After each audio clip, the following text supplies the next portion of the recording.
Hey everyone, Richard from Digital Foundry here, and welcome back to Anthem. Now we're going to be rounding up our coverage of the 2 demo weekends with a look at base console performance, and we're also going to be revisiting some of the more controversial elements of the enhanced consoles, which we covered in a previous video. And joining me to discuss it, John Linneman. Good morning, Rich. Let's talk about some Anthem. I think we played a lot of it this weekend. We did, yeah, and we've got various comparisons lined up here, which paints a really interesting and somewhat surprising picture of a key multi-platform project. So, well, where shall we begin? Let's talk about the base consoles and let's establish the pixel counts, because this was an area where we weren't quite so clear first time around. So yes, anyway, let's start with the base consoles. Xbox One S, 900p, PlayStation 4, 1080p. Standard stuff there, really. Yeah, it's the classic differential. We saw this a lot throughout the generation. It was a very common thing. And yeah, that aspect of it is not surprising at all, and it's consistent with other Frostbite games, including those we've seen from BioWare like Dragon Age Inquisition, which was also 900p on Xbox, 1080p on the PS4. But there are some interesting points of differentiation there, which, kind of surprising, but we'll talk about that in a moment. I just want to go back for a moment to cover off some of the points we made in the enhanced console video. First of all, there was a lot of controversy over the fact that the PlayStation 4 Pro was running at a higher frame rate than the Xbox One X version, and this is something I wanted to reconfirm when we were looking at the demo on the second weekend. And yeah, I mean, as you can see here, the footage is again showing the same thing that we saw before, that the average frame rate on the Pro is higher. And this is kind of surprising, bearing in mind X's usual domination on the multi-platform side of things. But we do have additional insights on the resolution side of things where we weren't so clear first time around. Yeah, that's right. So essentially we weren't sure if it was dynamic before, but after looking more closely at it and disabling some of the post-processing effects, which definitely makes this easier, we've established that the PS4 Pro is running at 1800p, while Xbox One X is giving us a full 2160p, or native 4K. And that kind of partially explains perhaps some of the performance differences we're seeing there, as the resolution, that's still a noticeable increase in pixel count on the X side. But yeah, the Pro definitely runs a lot faster overall. Yeah, faster rather than smoother. Exactly.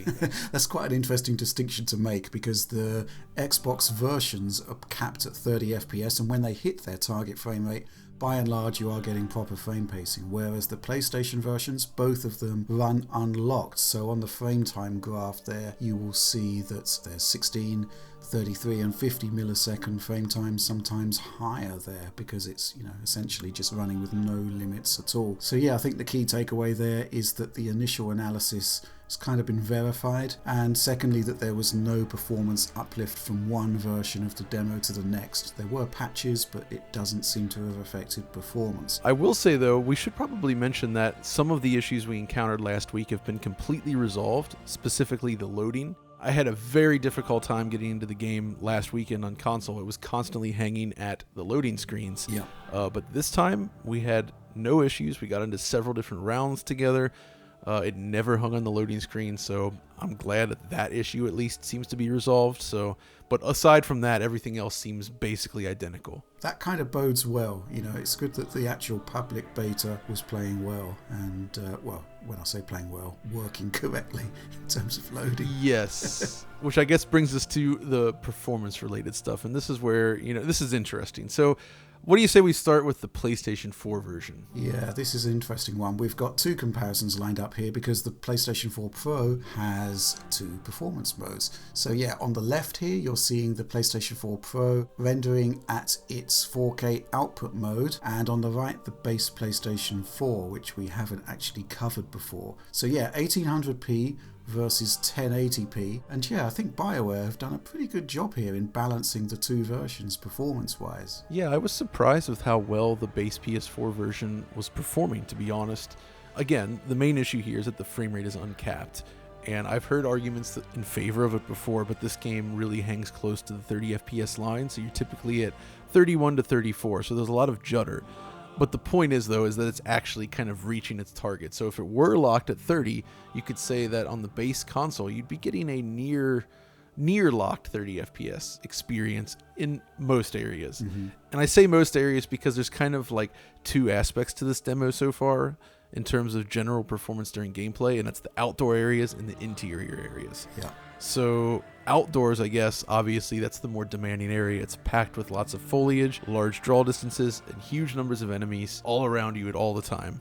And it looks pretty good in motion, but obviously it's in these areas where the consoles struggle to go well above 30 FPS. That's kind of where they hang around. And honestly, I'd say, I mean, you would agree, the Pro and the base are very similar in terms of overall performance outdoors. Yeah, and when you go indoors, the performance level, which is uncapped, actually seems to show additional overhead on the base PlayStation 4, which is kind of interesting, but also kind of academic, I think. But, you know, overall, I'd say that BioWare have indeed done a good job of balancing the base and the Pro versions of the game here, and like for like in everything really, except resolution and possibly graphical features, which we shall save for the full analysis from the final code. And let's move on now, because obviously the Pro has a second mode, which isn't advertised at all, and you access it by going to the front end of the PlayStation 4 Pro, changing the video output to 1080p, which limits the native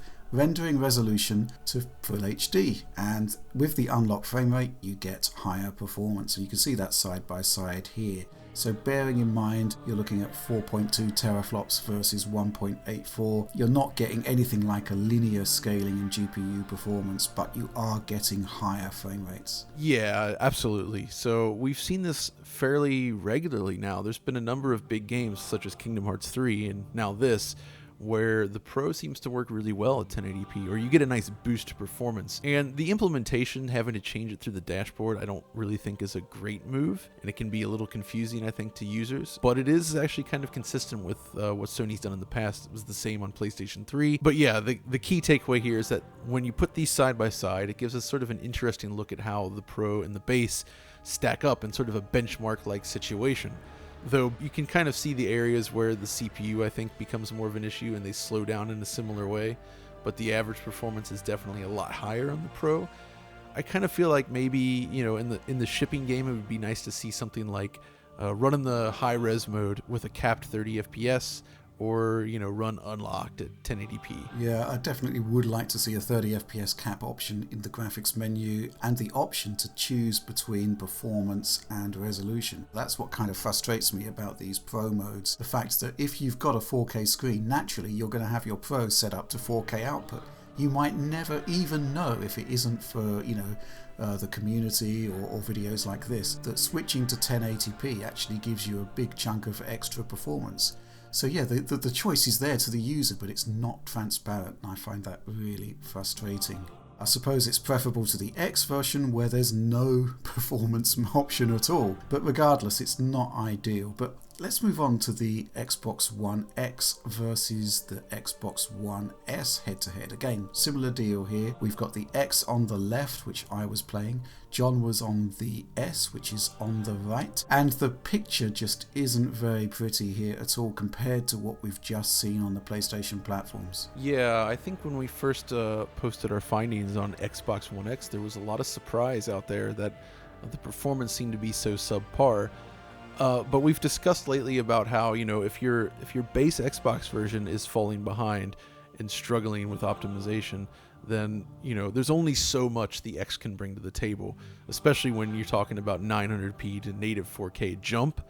And, well, you can see here that the Xbox One S, and presumably the base one, the base model, the performance is not very smooth. It's almost always under 30 frames per second. And in fact, outdoors, you're often under 25. There's sometimes above, but the end result is that it just doesn't feel smooth to play. It uses VSync, so you've got this kind of like hard, heavy feeling to the game. And I love motion blur, but in this case, when you have the really strong motion blur with the shutter speed set as it is, with a frame rate that's this low, it's often disorienting and just difficult to play. And I think when you look at the graph, it kind of paints an interesting picture in that, by and large, the Xbox One X is roughly 5 frames per second faster on average, which leaves them both under 30 most of the time. it really paints a bad picture for Xbox One S or base owners. Yeah, and the picture for the X isn't that much better. As you say, there is scalability and resolution, and you are getting, extra performance. But this game has a 30 frames per second cap, but you wouldn't know it until you went into those interior sections, which we know from the PlayStation versions are actually running with quite a lot of GPU overhead. Yeah, the S actually does fairly well inside. I mean, I'm not sure how relevant that is to overall performance. Be curious to see how much of the game those areas make up. I suppose the fact that they're loaded separately, which is a pet peeve of mine in this case, that helps. It's a completely different section. It's a smaller map with less complex geometry and, shading and everything going on. So yeah, performance while inside this area is fast across all consoles, and that's the only area period where the S reaches a fairly playable or stable frame rate. Definitely. So look, we're going to wrap this one up shortly, but I'm not particularly satisfied with the Xbox performance level here. And there was a lot of controversy about the fact that the Xbox One X is outperformed by the PlayStation 4 Pro, but the bottom line is that the base PlayStation 4 is faster than the Xbox One X as well, which, is eye-opening to say the least. Yeah, I mean, it's typical that when you have the 900p 1080p, often the base PS4 was outperforming Xbox One. The original Xbox One, its issues are well known at this point, I think.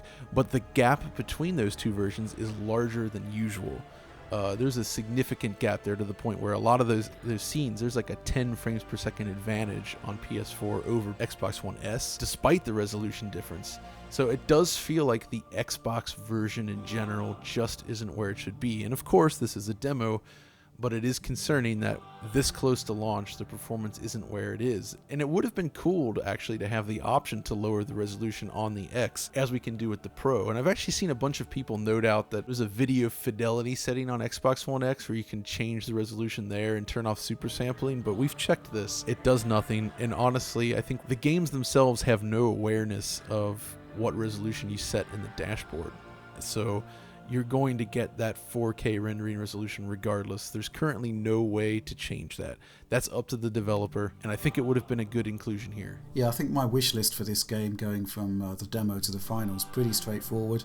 What I like about it is the fact that it does have a graphics settings menu where you can disable chromatic aberration, depth of field and motion blur. I think this is quite a positive move. Personally, I want all of those features enabled, but the option to turn them off, happy days.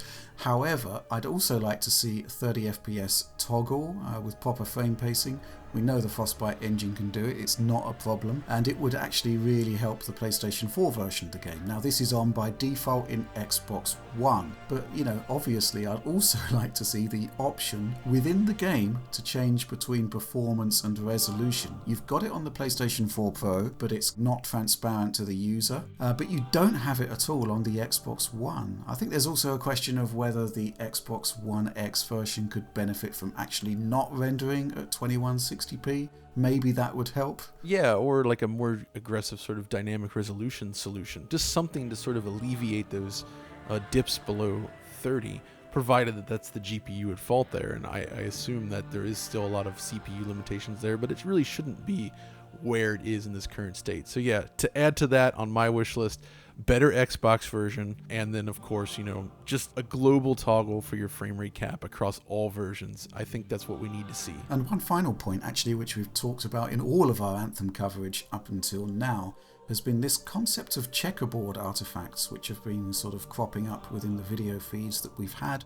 Curious one this, because I suspect that it's actually something to do with the motion blur or one of the other post-process effects. We were able to do our pixel counts much more accurately this time around because we turned off those post-process features, and as you can see here, when you do the zoom in, those edges are actually really easy to see, and the pixel counts were kind of, fairly easy to pull off this time around. So yeah, I think the whole checkerboarding thing probably a bit of a red herring, and it is actually native rendering. Again, we'll look at final code to get final confirmation on that, but that's all on Anthem for now until we do indeed have final code. So thanks for joining me on this one, John. Absolutely, it was a pleasure to enjoy some Anthem with you on this one.